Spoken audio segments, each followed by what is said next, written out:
Papo Saúde. Oferecimento Unimed Planalto Médio. Aqui tem cuidado, aqui tem propósito, aqui tem Unimed. E Simple Organic, cosméticos sustentáveis de alta performance. Boa noite, sejam muito bem-vindos ao nosso Papo Saúde desta quinta-feira, o nosso encontro marcado aqui na NGTV para a gente falar sobre os assuntos relacionados à saúde. E hoje a gente vai falar sobre... Todos os assuntos são importantes, claro, né? Mas a gente vai falar um pouquinho sobre a questão da dor. Como que a gente pode evitar as dores no corpo, as dores musculares, né? Dor na coluna, que muita gente se queixa.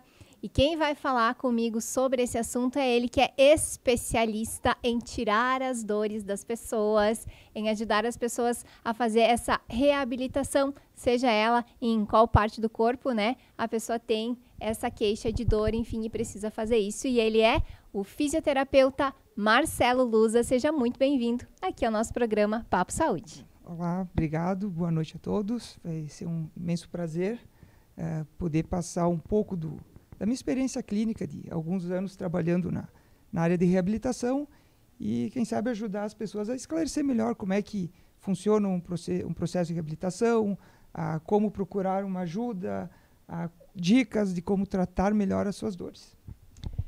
Para a gente começar o nosso papo, então, vou perguntar aqui para o Marcelo.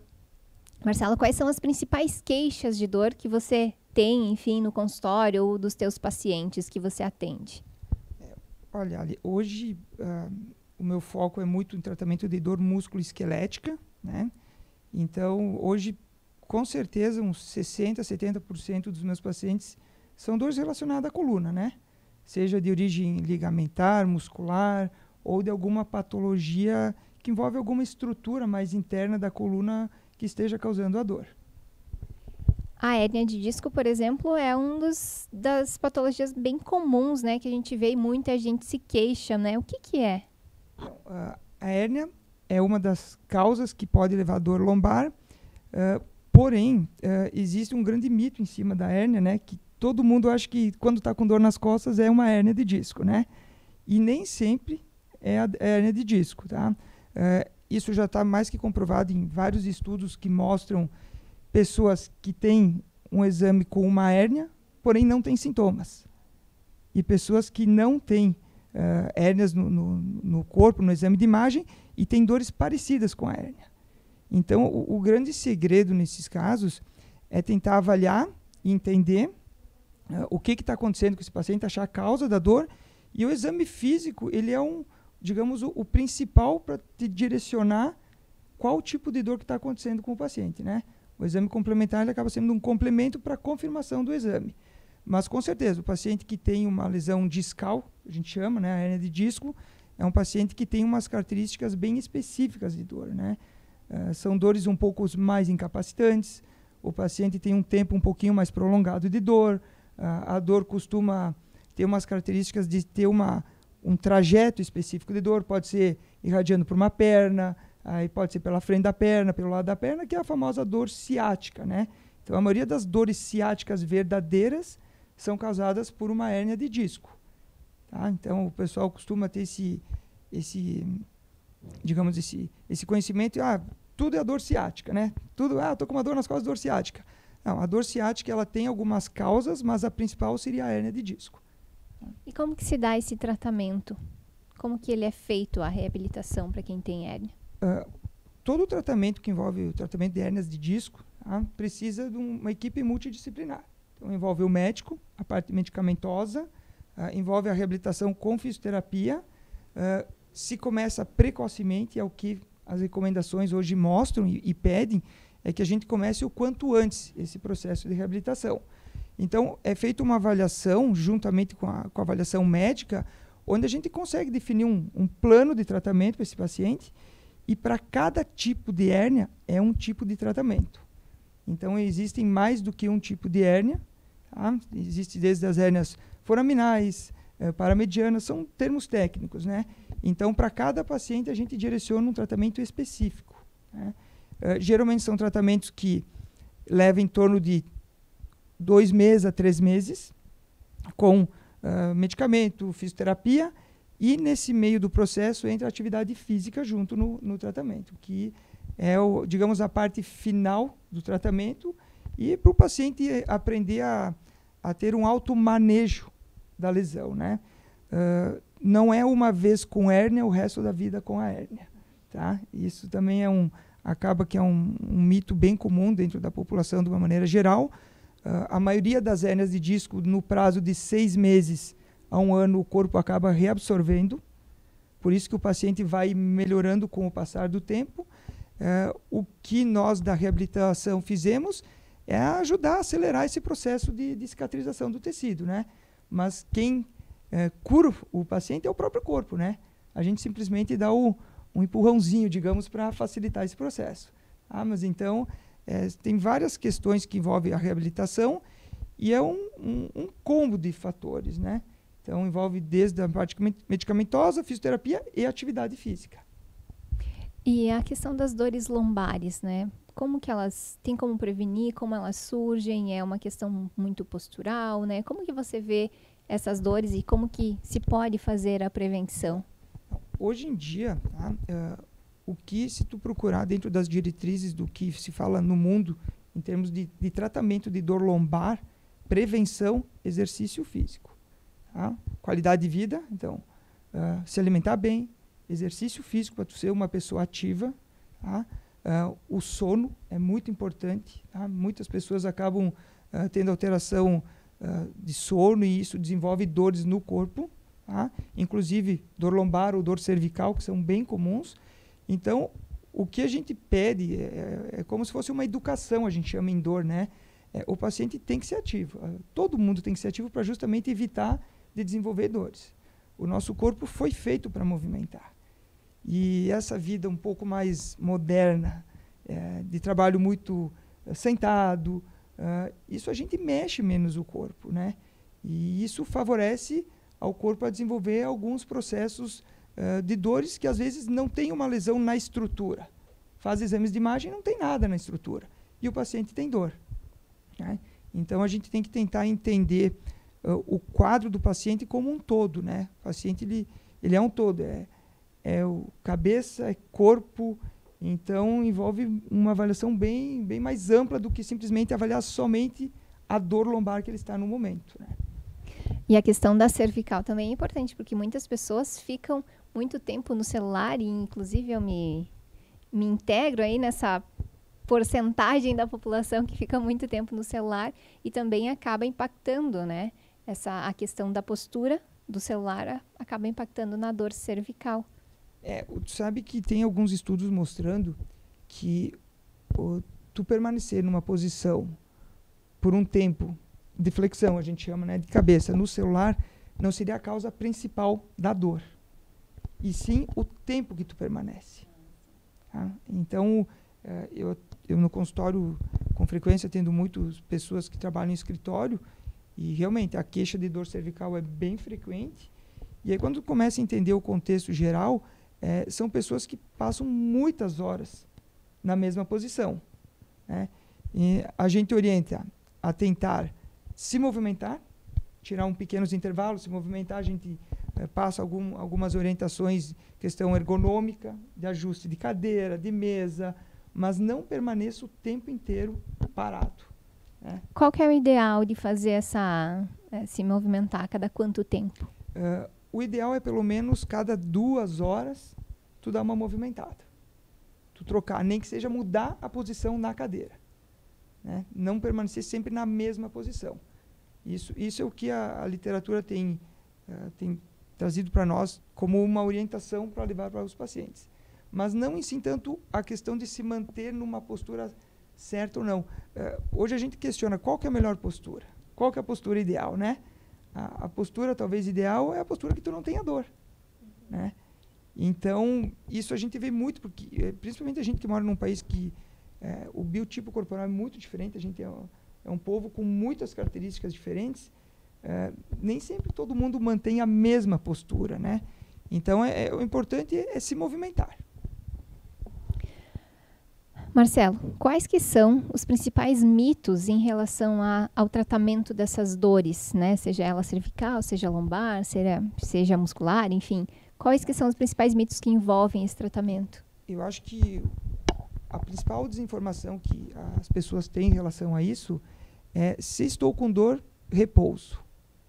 Tá? Hoje os estudos mostram que tu não pode fazer um repouso total. A gente chama de um repouso ativo. Ou seja, tu saber identificar quais os movimentos que é bom, que vão te ajudar a sair dessa crise de dor. Seja uma dor aguda ou uma dor crônica. Tá? Mas principalmente na dor aguda, o repouso total não é o recomendável. Tá? Que era um ditado que se tinha muito antigamente, né? Não, tá com dor, fica quieto, deita, não te mexe. Isso os estudos mostram que o paciente demora muito mais para sair da crise. Tá? Isso podendo até potencializar um paciente a virar um paciente com dor crônica. Então, o quanto antes ele conseguir procurar ajuda e começar essa mobilização, essa movimentação de uma maneira organizada, bem planejada, bem orientada, a tendência é que esses pacientes saiam muito antes da crise. Tá? Então, essa seria talvez um dos principais mitos que tem dentro dessa parte de reabilitação de dor. Tá? Outra coisa que a gente tenta educar muito a população de uma maneira geral é tentar fazer o quanto antes o tratamento conjunto, seja medicamentoso e a fisioterapia, tá? Porque daí se somam as forças e isso consegue fazer o paciente sair antes da crise. Tá? E principalmente o paciente não ter medo, né? Porque a grande maioria das dores que envolve cervical e lombar não são graves. Tá? 95% das dores não é problema grave. E as pessoas têm muito esse mito de achar que tem uma dor lombar, é algo grave, já quer fazer exame de imagem, já quer pensar no pior, né? E geralmente a maioria das dores não. Se resolve com tratamento conservador, né? Hoje os estudos mostram que em torno de 6 semanas, se tu fizer ou não fizer nada, o corpo automaticamente ele se resolve a dor. E a gente vê isso no dia a dia, né? As pessoas costumam demorar um pouquinho para procurar ajuda. Não, achei que ia passar, passou, aí depois de um tempo volta de novo a dor. Então isso é bem comum. O corpo está o tempo inteiro tentando, digamos, se autocurar e se livrar daquela experiência de dor. A diferença é que quem procura ajuda consegue amenizar, né, esse processo, resolver antes, não sente tanta dor quanto quem não procura ajuda, claro. Isso. Muita gente às vezes pega e toma um remedinho para não ter tanta dor assim, mas no fim, então não resolve. Precisa fazer esse tratamento que seja conjunto. O remédio, como o nome já diz, vai remediar, né?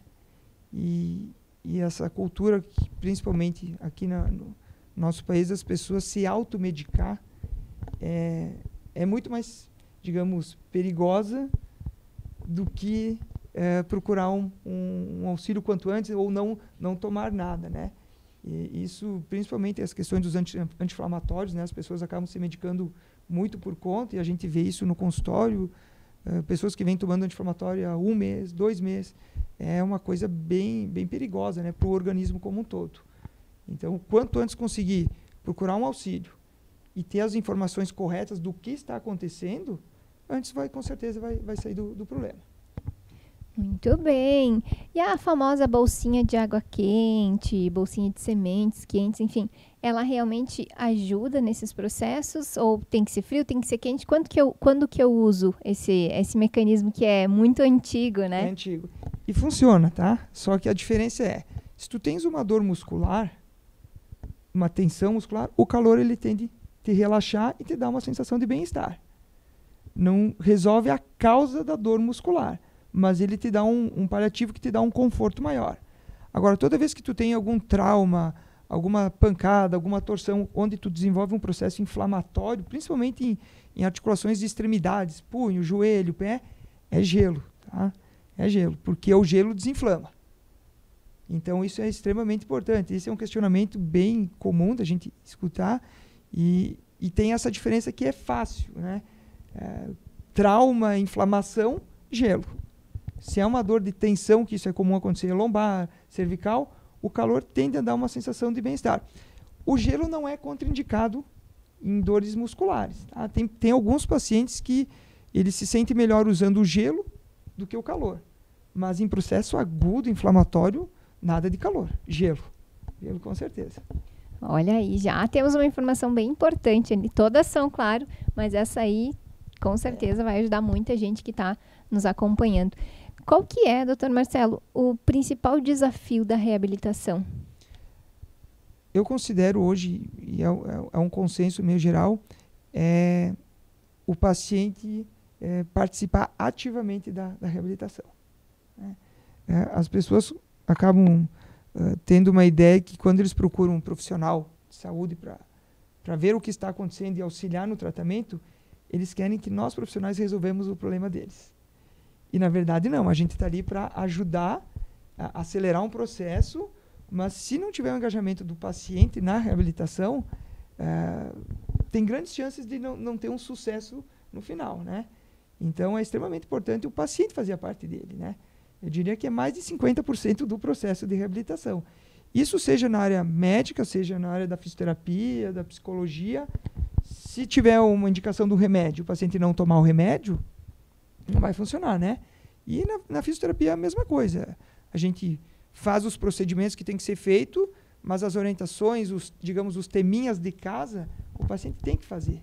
Porque senão vira um processo muito longo, né? E essa falta de como é que eu vou te dizer? De juntar esses dois tipos de tratamento pode transformar essa dor, que talvez possa ser uma dor passageira, em uma dor crônica? Pode, e é bem comum, tá? Toda dor crônica é considerada acima de 3 meses, é considerada dor crônica pela IASP, tá? Que é a Associação Internacional de Estudo de Dor. Dentro da dor crônica, a gente acaba tendo algumas subdivisões, tá?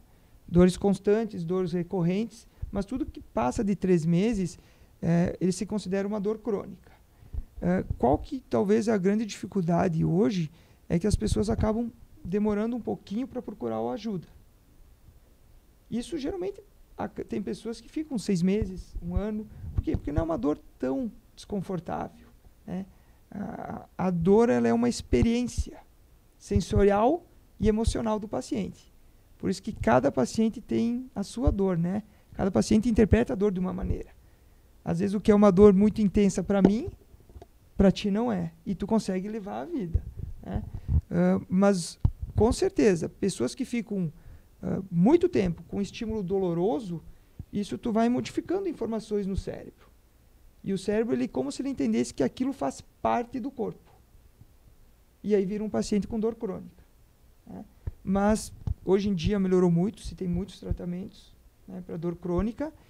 E, por incrível que pareça, o mais efetivo, que é o consenso, se chama exercício físico, né? É o que mais, as pesquisas mostram que mais funciona, de uma maneira geral para a população, é exercício físico, bem orientado. E qual que é a principal, assim, ou a mais comum dor crônica que se tem? Na minha prática de consultório, o que a gente vê muito é dor crônica, dor lombar, né, e dor cervical, né? As duas principais. Principalmente dor cervical no sexo feminino. A incidência é muito maior de cronificação de dor cervical crônica no sexo feminino. Tá? E dor lombar é uma coisa bem equivalente entre os dois sexos, mas também é o que mais a gente costuma ver com frequência. E como que faz para evitar tudo isso? Tem como prevenir? A gente trabalha muito aqui no programa a questão da prevenção. Então, tem como prevenir? Tem dicas. Já falamos sobre o exercício, né? Tem dicas bem simples, que é acesso fácil para todo mundo, né? Se alimentar bem, procurar fazer alguma atividade para a mente, tá? Yoga, meditação, o próprio Pilates é uma atividade que, se tu conseguir incorporar bem, tu trabalha junto às questões de cabeça, e atividade física orientada. Isso é fundamental para as pessoas evitarem de ter dor, principalmente desenvolver dor crônica, né? O paciente com dor crônica, ele é um paciente que ele tem várias alterações, que não é só a dor. Alteração de sono, humor, preocupação, estresse. Então, é um combo. É por isso que é tão difícil de tratar, se considera tão difícil tratar um paciente com dor crônica, né? Porque nunca um profissional sozinho vai conseguir tratar. Precisa de uma equipe multidisciplinar. Mas então, as 3 principais que a gente considera é um estilo de vida saudável. Exercício físico, uma boa alimentação, um exercício para a cabeça, né, que a gente precisa, e tentar se manter no equilíbrio. Isso é o principal. Tem alguns casos de pacientes que fazem algum procedimento, né? Tem traumas e coisas, aí são um outro perfil de paciente com dor crônica. Mais ou menos isso,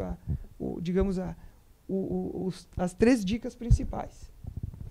E uma outra coisa que também a gente vê e ocorre muito, enfim, é a questão da somatização. Né? Quando que a gente entende que esse processo é um processo do corpo ou quando é a somatização? Aí que entra a equipe multidisciplinar, né?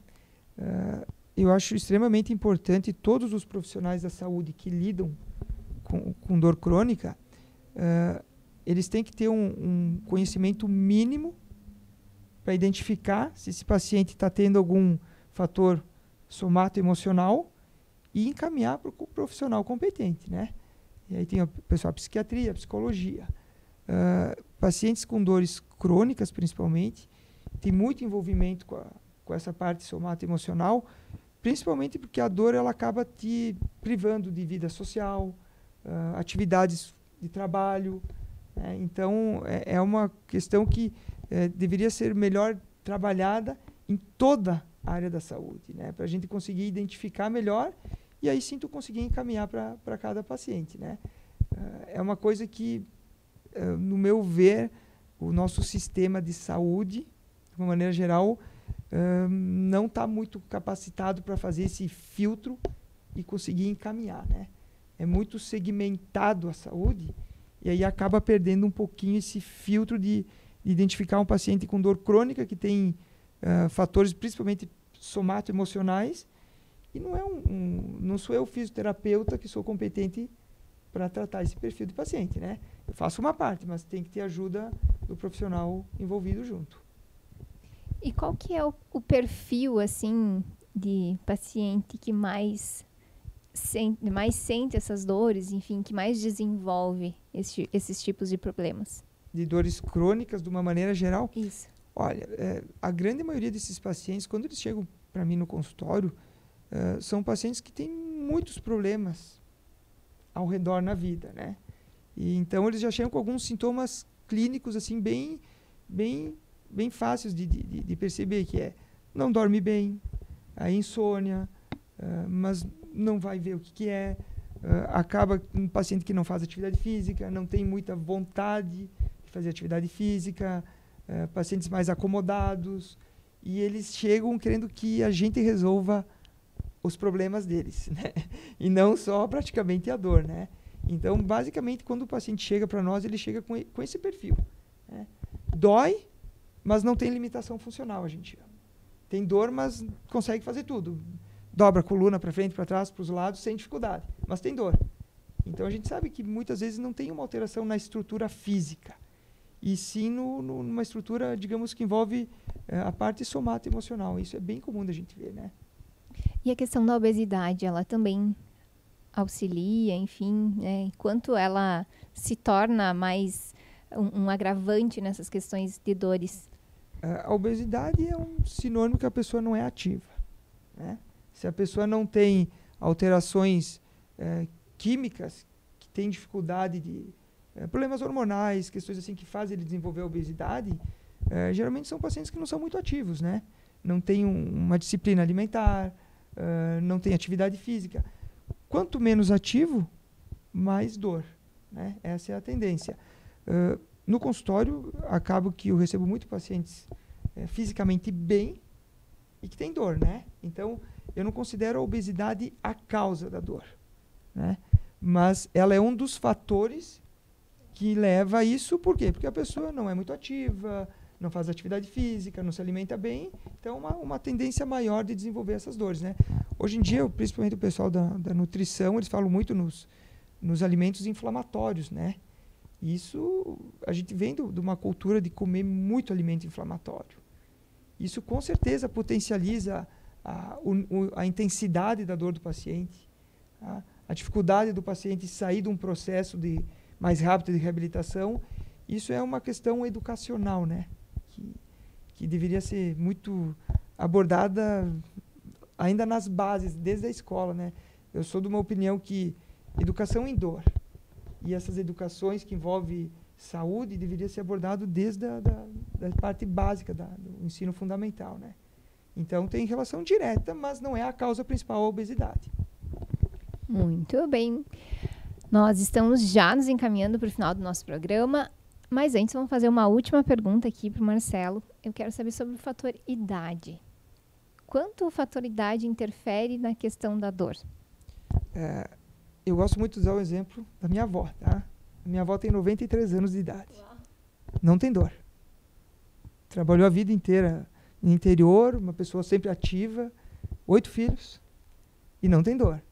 Então a gente não considera a idade o problema, né? Mas o que tu fez nesse trajeto, né? Como que tu cuidou da tua saúde nesse tempo todo que tu estás viva? Então, esse é o principal. Tem alguns fatores que interferem. Trauma, grandes fraturas, grandes acidentes. Isso mexe com a anatomia, né? Mas uma pessoa que não teve nenhum trauma associado e tem uma vida ativa, a idade faz parte, né, do envelhecer do corpo. A gente brinca que às vezes os pacientes chegam com um exame de imagem, olha, estou com um monte de desgaste. Eu digo, mas desgaste é que nem o cabelo branco, todo mundo vai ter, né? Então faz parte, são os cabelos brancos da coluna. Agora, se realmente isso está causando dor ou não, a avaliação, né, o exame físico a gente vai conseguir identificar. Então, não é um fator preponderante dizendo assim, ó, a pessoa com mais idade vai ter dor. Isso a gente escuta com frequência, né? É a certidão que amarelou. E não é assim que funciona, né? Então, tem todo um contexto por trás. Olha aí, ó, não dá mais para usar a idade como desculpa para as dores lombares, né? Para a falta de energia, de fazer exercício, principalmente. Não dá para usar esse fator, então. Não. O fator da dor lombar depende muito mais de cada um, né? Os hábitos do dia a dia, do que fatores específicos, né? Desculpa. É uma questão, aqui no Brasil, como não se faz muito estudo em cima de números, a gente não tem muita noção de como acontecem essas coisas no Brasil, né? Mas o americano é tudo muito em cima de números, né? Eles têm mais que comprovado que quanto menos ativo, mais dor lombar. Essa é a comprovação que eles têm lá, né? Quanto menos ativo for a pessoa, mais tendência a desenvolver dor lombar. Então, vamos lá, ser ativos. Para a gente finalizar, então, nosso Papo Saúde de hoje, vamos recapitular? Quais são as principais dicas para não ter dor? Além do exercício físico. Uma boa alimentação, né? Vai anotando aí. E um exercício para a cabeça. Tá? A gente precisa fazer exercício para o corpo e para a cabeça também. Principalmente nessas questões que envolvem dores mais crônicas, a cabeça é fundamental ela estar num ponto de equilíbrio, né? Então, atividade física, boa alimentação, exercício para a cabeça, uma vida saudável, de uma maneira geral. Essas seriam as principais dicas. Anotaram, então, as dicas de ouro do Marcelo Lusa, que é o fisioterapeuta que esteve aqui conosco, falando um pouquinho sobre a questão da dor e como prevenir, né, essa dor no seu dia a dia para que você realmente tenha qualidade de vida, Marcelo. Muito obrigada por estar aqui conosco. Obrigado, Ali. Eu que agradeço a oportunidade de trazer algumas informações, né, à população de uma maneira geral e incentivar, né? A gente tem, como profissional da saúde, a gente tem que incentivar as pessoas a ter um hábito de vida saudável. Gente, quero agradecer então você que esteve aí com a gente, acompanhando o nosso Papo Saúde de hoje. Também preciso agradecer a Helena, lá da Só Flores, que faz os nossos arranjos aqui do estúdio. A Helena que fica lá na Capitão Eleutério, número 44. Chama lá, segue ela nas redes sociais, chama ela para fazer a sua encomenda agora. Presente de final de ano, né? Tem uma ótima opção. E também o Regison Cabeleireiros, que faz a produção de cabelo. Muito obrigada, Regison, e toda a equipe. a nossa técnica que também está aqui com a gente, você, claro, que nos acompanhou e que vai estar aqui com a gente na próxima quinta-feira para mais um tema sobre saúde aqui na NGTV. Então eu espero você no Papo Saúde da próxima semana. Uma boa noite a todos e até o nosso próximo programa.